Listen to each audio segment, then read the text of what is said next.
Most of you probably don't even know him, especially if you don't live in India. But in a country of over 1 billion people, he's not just famous, he's worshipped. He's richer than Tom Cruise, Brad Pitt, and Will Smith combined. He's been called the King of Bollywood, and his face is so recognizable that when he waves from his balcony in Mumbai, entire streets shut down. His name is Shah Rukh Khan, and he's one of the most powerful, successful, and beloved entertainers in human history. But what's truly fascinating about Shah Rukh Khan isn't just his fame, it's how he built an empire. From a broke student in Delhi to owning private jets, luxury villas, and billion-dollar businesses. This is the story of how one man turned pure charisma into global power and became the king you've never heard of. Shah Rukh Khan's story starts far from luxury, in the narrow lanes of Delhi. Born in 1965 into a modest family, his father ran a small business, and his mother worked as a magistrate. There was no money, no film connections, no privilege, just a curious boy with an impossible dream. As a teenager, he fell in love with the art of performance, theatre, mimicry, and the magic of cinema. But tragedy struck early. By the time he was in his 20s, he had lost both his parents. With nothing left to lose, he moved to Mumbai, the city of dreams, carrying only a suitcase and a fierce determination to make it. He started small. TV shows like Fauji and Circus gave him his first break. But in 1992, Deewana changed everything. The newcomer with a sharp jawline and electric energy exploded onto India's screens and never looked back.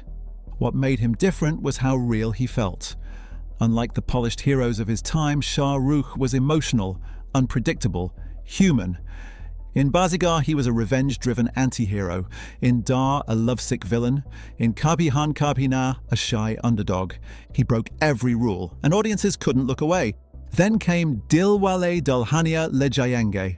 The film didn't just break records, it defined love for an entire generation. For 25 years straight, DDLJ has played daily in theatres. In India, it's not a movie anymore, it's a religion. By the early 2000s, Shah Rukh Khan had become more than an actor. He was the symbol of aspiration. Movies like Kuch Kuch Hota Hai, Kal Ho Na Ho and Devdas cemented his place as India's most beloved star. But while the rest of the world saw a romantic hero, Shah Rukh was already thinking bigger. He wasn't just building fame, he was building an empire. Here's what most people outside India don't realize. Shah Rukh Khan isn't just a movie star. He's a business mastermind. He understood something early. Acting gives you fame, but ownership gives you freedom. In 2002, he founded Red Chillies Entertainment, a production and visual effects company that changed Indian cinema forever. It produced many of his own films, Om Shanti Om, Chennai Express, Rawan, Pathan, and provided cutting-edge VFX for the entire industry. Today, Red Chillies is worth tens of millions and operates globally, rivaling even Hollywood post-production houses. But his smartest move came in 2008 when he entered India's other religion, cricket. He co-founded the Kolkata Knight Riders in the Indian Premier League. At the time, most saw it as a celebrity stunt, but SRK turned it into a billion-dollar brand. Today, KKR is one of the most profitable teams in the league, with international offshoots in the Caribbean and the UAE. And while most actors depend on brand endorsements, SRK became the brand. He's represented over 80 global companies, from Pepsi and Hyundai to Tag Heuer and Dubai Tourism, earning more from ads than some actors do from films. Every project, every deal, every handshake, all part of a long game. He once said, "If I act, I earn. If I build, I last." That mindset made him one of the richest entertainers alive, and arguably the smartest businessman in global showbiz. If there's one place that defines his success, it's Mannat. Located on Mumbai's famous bandstand promenade, Mannat isn't just a mansion, it's a monument. Valued at over $25 million, it has 6 floors, ocean views, and interiors that blend Indian art with European luxury. There's a home theatre, a private gym, a library, and an entire floor dedicated to his office and script readings. But what makes Mannat truly special isn't the marble or the chandeliers, it's what happens outside. Every morning, fans gather at its gates. Some bring flowers, some travel hundreds of miles just to see him wave. And every year on his birthday, thousands fill the streets, chanting his name until he appears on the balcony, smiling and blowing kisses. Inside, Mannat is filled with history, film memorabilia, awards, family portraits, and artwork worth millions. It's a museum built out of dreams. Let's talk numbers. According to Forbes, Shah Rukh Khan's net worth is around $750 million, making him richer than almost every Hollywood actor alive. He earns tens of millions per film, not just from acting, but from production profits and distribution rights. Brand deals alone have brought him over $120 million. But unlike many celebrities, SRK doesn't flaunt it. He invests in what he loves: art, architecture, and family. Still, his lifestyle is undeniably royal. He owns a $20 million villa in Dubai's Palm Jumeirah, gifted by a luxury developer. The mansion has private beaches, 2 pools, and an underground garage for his fleet of cars. He has a London penthouse, multiple Mumbai properties, and a fleet that includes Rolls-Royces, Bentleys, Bugattis, and BMWs. And when he travels, it's often aboard his $30 million private jet, complete with a lounge, bedroom, and onboard chef.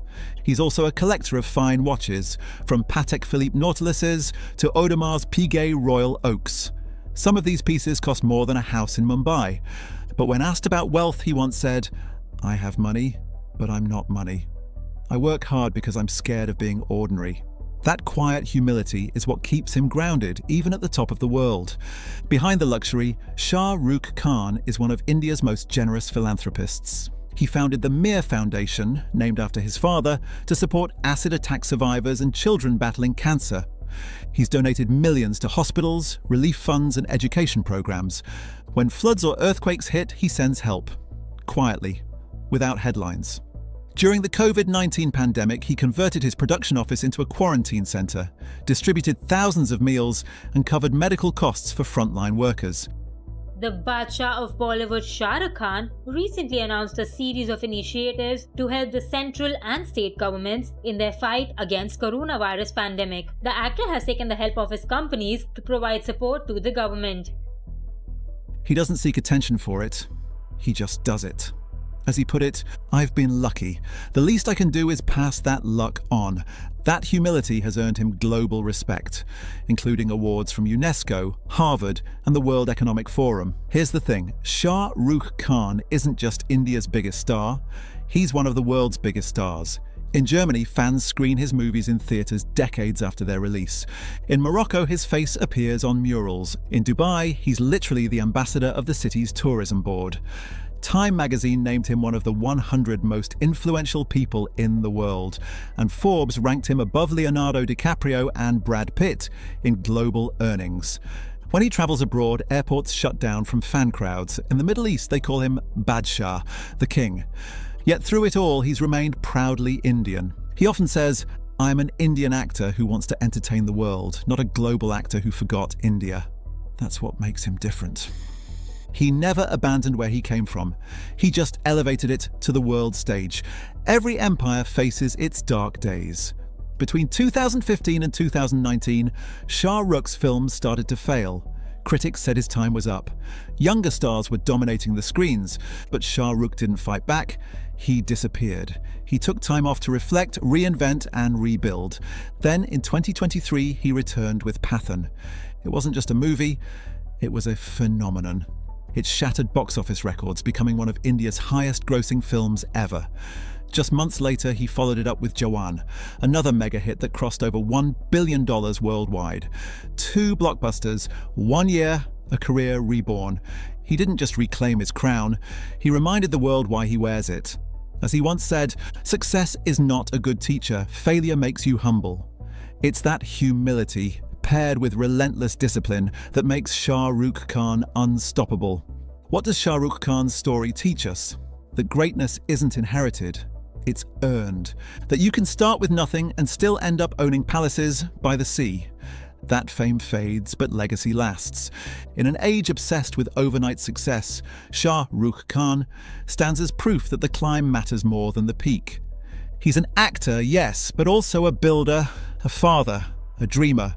A man who turned tragedy into triumph, risk into riches, and fame into an empire. Every morning in Mumbai, crowds still gather outside his mansion, not to see a movie star, but to see what's possible. Because Shah Rukh Khan isn't just the king of Bollywood, he's the king of dreams.